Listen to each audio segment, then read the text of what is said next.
Meanwhile, the president is back at the White House today after spending the weekend at his golf course in New Jersey.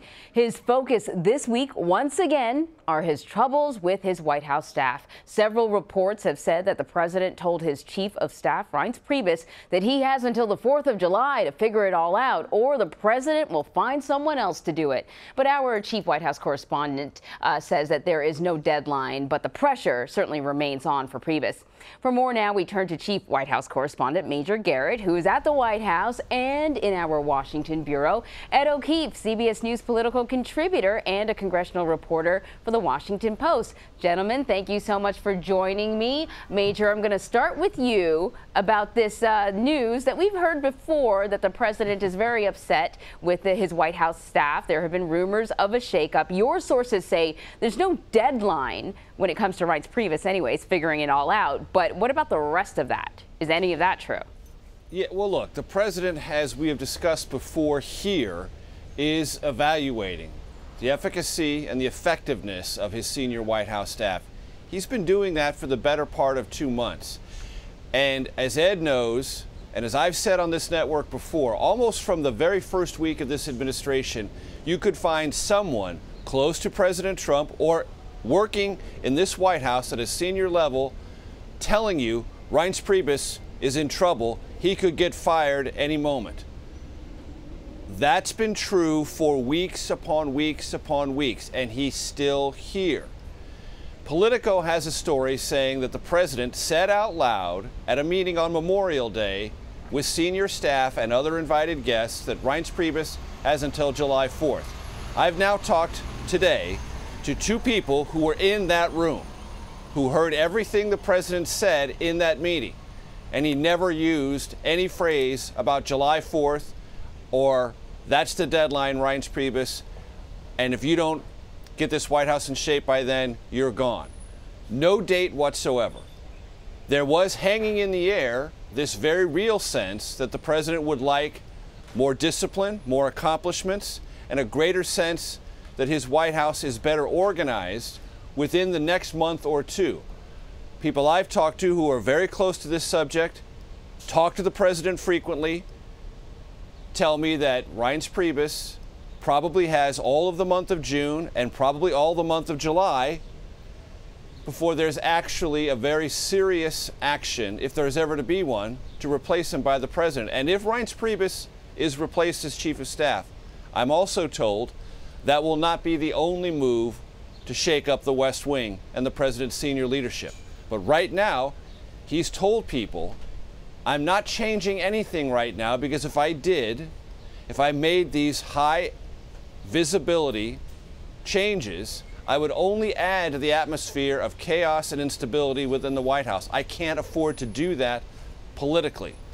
So the president knows he's in a position where, if only externally, stability or the appearance of stability is crucial.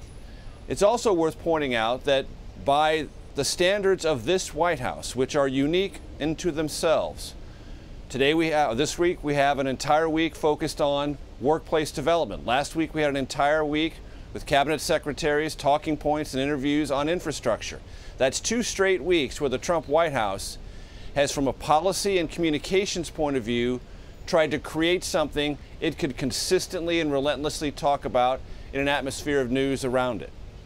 That's worth noting because that speaks to an internal bit of discipline, both in terms of policy and communications, utterly lacking before last week, and Priebus has to gain, or at least receive, some credit for that. Yeah, 2 things I find sort of interesting about what you said there, Major. Talking about that atmosphere of instability or presenting an image like that. I mean, one of the things that we heard about the president is that's part of his management style, to keep people a little uncertain about their jobs and to pit people against each other. So I wonder if we're seeing an evolution in how he manages. And you pointed out this attempt, it looks like an attempt at having a message, a singular message by having these themed weeks. No one was paying attention last week because we were all a little preoccupied with the former FBI director testifying. But are we seeing a shift in how the president manages, perhaps, and and his focus on the presentation, the impression that we have of the White House?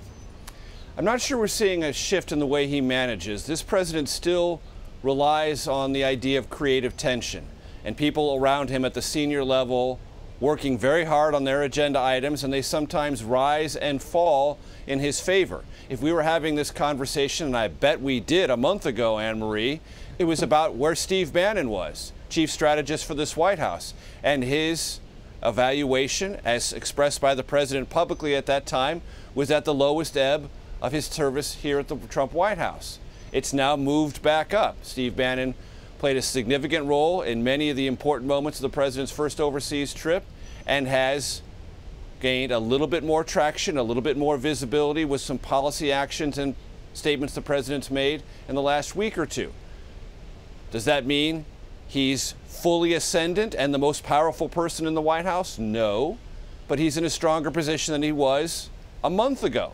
There is a sort of rise and fall within the senior Trump leadership, either based on circumstance or performance. And the president does like that idea of people vying against one another, even within his own White House, for his favor and for influence. The problem with that is that it creates sometimes bitter, feuding camps and rivalries that oftentimes find their way into the press that covers this White House and can be distracting and draining of energy from the overall agenda of the president. And as people rise and fall, you still have to ask yourself, where's the Trump agenda with the Republican Congress? This month could be very big on that. The Senate Republican leadership has been meeting with its Republican members in private, completely in secret, for the better part of 2 weeks, trying to draft an Obamacare repeal and replace bill that can pass before the July 4th deadline, or rather July 4th weekend, or very soon thereafter. If the Senate Republican leadership meets that target and does pass something, and the idea that repeal and replace the Affordable Care Act is still a live legislative item, this White House could feel much better about itself. Possibly Reince Priebus' position as chief of staff will be more secure. So sometimes there are rivalries within the White House, and sometimes there are external factors like what Congress does that can have great influence on personnel decisions or those being contemplated at the highest levels here at the Trump White House. Right. Ed, I haven't forgotten about you, and I want to ask you about that, what Major Garrett just brought up. The Congress is getting ready to leave Washington for 5 weeks. They are heading back to their home district shortly, but there's a lot of stuff in the air, like Major Garrett pointed out. The replacement for Obamacare is certainly one of them, but, you know, we've got tax reform, we've got a budget, all sorts of things. What's the likelihood that Congress stays in session a little longer, maybe postpones getting away for the summer? Yeah, let's remember there's a week-long July 4th recess, and then there's the 5-week break beginning in August. It's that 5-week break that may get truncated a bit, at least if some House Republicans, believe it or not, have their way. There's pressure now from within his own conference for Speaker Ryan to extend at least the House's calendar into the summer a little more, especially if, as Major points out, the Senate decides to actually pass something that can then be negotiated with the House or sent back to the House for final passage so that the president could get a bit of a victory. But before that happens, and those talks will continue this week behind closed doors, no hearings scheduled on health care, you have this week potential for some actual bipartisan progress in Congress, but not of the kind the White House might actually like.